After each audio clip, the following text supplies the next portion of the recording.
Donc bonjour à tous et à toutes, il est 8h52 ce mercredi 13 octobre 2021. Donc euh, pour évoquer rapidement mon parcours, donc j'ai obtenu en 2010 mon diplôme d'état d'assistante de service social. J'ai travaillé pendant 8 ans au sein de l'assurance maladie, donc sur le département de l'Essonne, dont les activités, les missions principales étaient l'accès aux soins, l'accès aux droits, la prévention de la désinsertion professionnelle et la prévention de la perte d'autonomie de la personne âgée et ou handicapée. Donc j'ai été amenée à travailler sur différents aspects du domaine de protection sociale.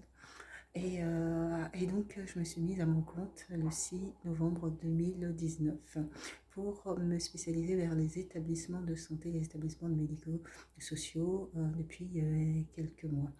Donc, je propose une formation.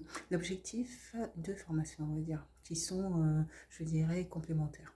L'objectif d'une formation n'est pas simplement de transmettre des informations, c'est aussi de porter un projet de formation qui a des objectifs précis. Et un des objectifs, c'est aussi de faire monter en compétence les personnes, les participants de la formation.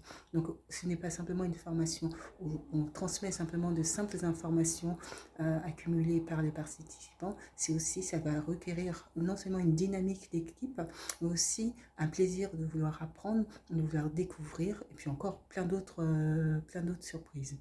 La démarche d'investigation territoriale est un outil de diagnostic territorial qui est primordial au sein d'une institution pour pouvoir développer des projets territorialisés de développement. C'est tout l'intérêt d'apprendre, je pense, à faire cet outil par soi-même, c'est justement d'acquérir des compétences qui vont aussi vous aider aussi à monter en capacité d'analyse, de critique et de capacité à développer aussi votre esprit de critique, d'analyse et de force de proposition. L'action sociale médicale est en l'occurrence ce domaine dans lequel je me suis spécialisée et donc qui vise à pouvoir mettre en place des accompagnements sociaux de manière efficiente au sein des établissements de santé afin de proposer un projet véritablement de maintien à domicile. Donc c'est un enjeu important, notamment dans les services de SSR, puisque l'objectif c'est de favoriser le maintien à domicile des personnes. Voilà, donc je suis disponible actuellement, d'une part parce que je suis en recherche donc de nouveaux terrains d'intervention donc auprès des établissements de santé et que d'autre part il y a aussi le développement donc de ces cours. Mais par contre, il faut absolument pour cette formation s'inscrire sur le fichier donc le fichier prévu à cet effet, outre le fait de signifier sa participation, parce que sans cette inscription et sans un quorum minimum de participants, ben, la formation ne pourra pas se réaliser, ou en tout cas sera reportée jusqu'à ce qu'on ait le quorum suffisant pour, voilà.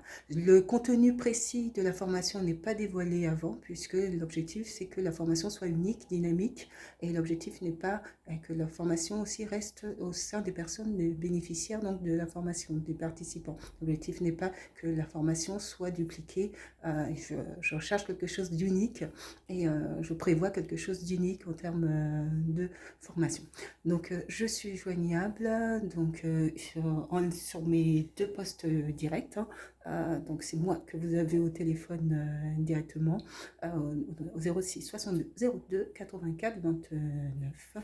Et, et puis contactez-moi si vous souhaitez un petit peu plus d'informations. Sur ce, je vous souhaite de passer une agréable journée. Donc, et puis je vous dis à bientôt. Au revoir.